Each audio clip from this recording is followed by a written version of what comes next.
व्यवस्थित तसं नको करू तू. हे असं तुम्हाला कसं हे बाय, हे असं पाहिजे, हे असं या साईडचं हे असं. ठीक आहे ना, ह्या वाल काढू इथून हां. असं.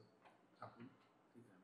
मास्टर रेसिपीजमध्ये सगळ्यांचं मनापासून स्वागत. आम्ही हे वाल जे आहेत, वाल पापडी ही अशी ओपन करून ठेवतो आहे आणि बॅक किचनचा आमचा एरिया आहे. चेतन माझ्याबरोबर आहे, कारण हे तसं तर निगुतीचं काम आहे. एकदा झालं की मग काय प्रॉब्लेम नाही. हे कसं करायचं की ही बाजू अशी ओपन करायची. अशी 2 बाजू असतात बघा, ही एक जाडसर आणि ही थोडीशी लूज असते. तर ह्याला काय करायचं, असं हे असं छान ओपन होतं, असं अशा पद्धतीने.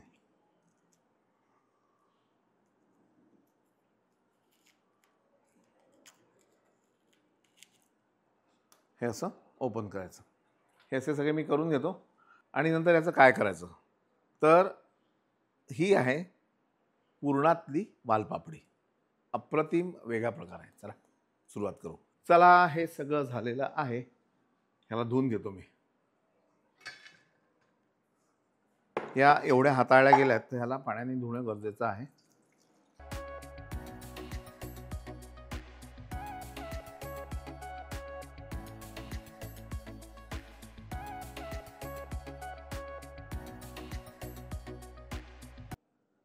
थोडं तेल घ्यायचं. आता पुरणातले वाल म्हटलं की तुम्हाला असं वाटेल की आपण पुरणाच्या पोळीचं पुरण वापरतोय. तसं नाही आहे. हे पुरण जे आहे तर पुरण चण्याच्या डाळीच्या पिठाचं आहे आणि खारं आहे. ठीक आहे ना. पण त्याच्यात अजून 2-3 इंटरेस्टिंग जिन्नस आहेत की ते घातलं की मग आपण दूधची तयारी करू. पहिले मी तेल जे आहे ते गरम करू, त्याला फोडणी घालू. मोहरी, लसूण,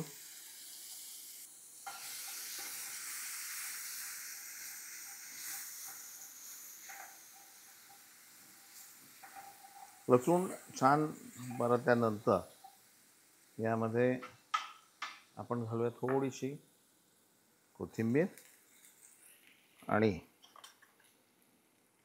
हळद, थोडं तिखट, थोडं हिंग, आमचूर पावडर, खोबऱ्याचा किस,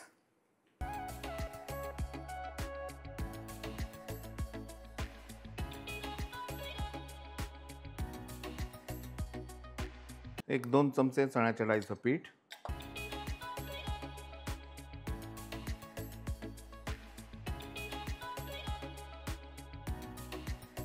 व्यवस्थित एकत्र करून घ्यायचं आहे.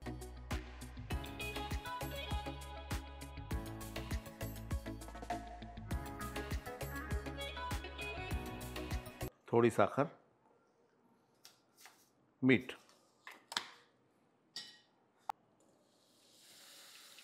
थोडं पाणी. गोळा होईल इतपत पाणी घालायचं.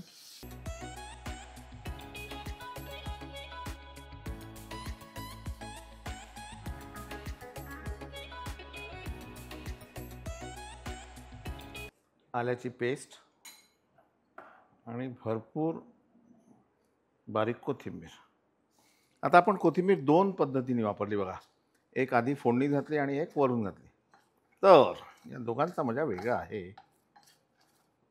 आता यामध्ये 2दा आपण कोथिंबीर घातली. तर कसं आहे की आधी जी कोथिंबीर घातली ती फोडणी जळू नये यासाठी, त्याची चवही एक वेगळी आली, आणि दुसरी कोथिंबीरीच्या चवीसाठी. याला आपण गॅस बंद करू आणि एक 5 मिनटं थंड करू.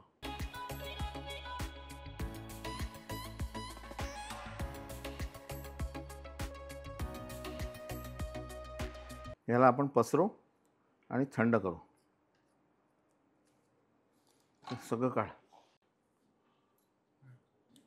थंड झाल्यावर याला असं छान भरायचं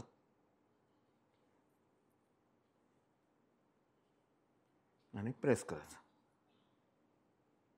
पॅनमध्ये आता परत थोडंसं तेल घ्यायचं.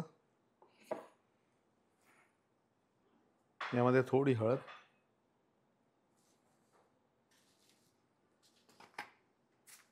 मीठ आणि हिंग.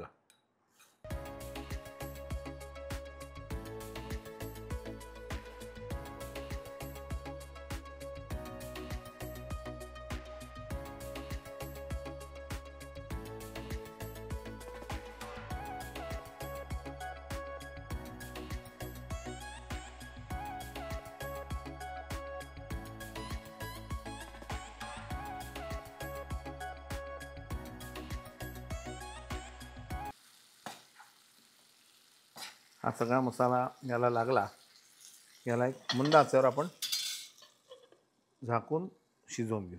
याला शिजायला तसा खूप वेळ लागत नाही.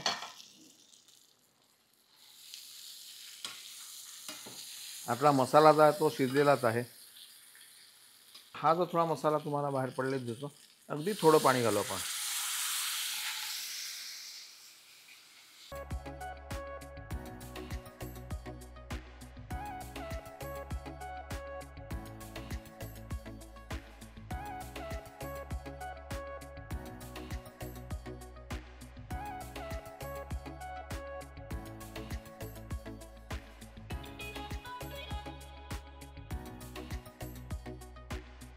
एकदा हे टर्न करून घ्यायचं.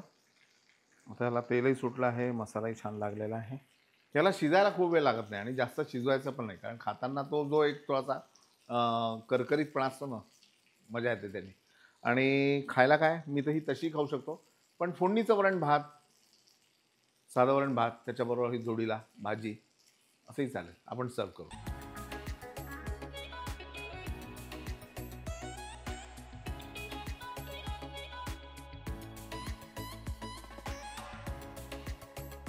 आता ही अशी छान भरलेली शेंग आपण खाऊ शकतो. मला तर तशीच चालेल, किंवा मग गरमागरम फुलका, त्याच्यावर साधं वरण, तुपाची धार आणि ही शेंग. पहा बरं हा मेनू आज करून रात्री. आवडला तर मला नक्की तुम्ही मेसेज करा, आवडला की नाही. लाईक करा, सबस्क्राईब करा, शेअर करा. आणि अगदी थोडेसे काही राहिल्यात 1 मिलियन व्हायला, सो प्लीज तेवढं लक्षात ठेवा.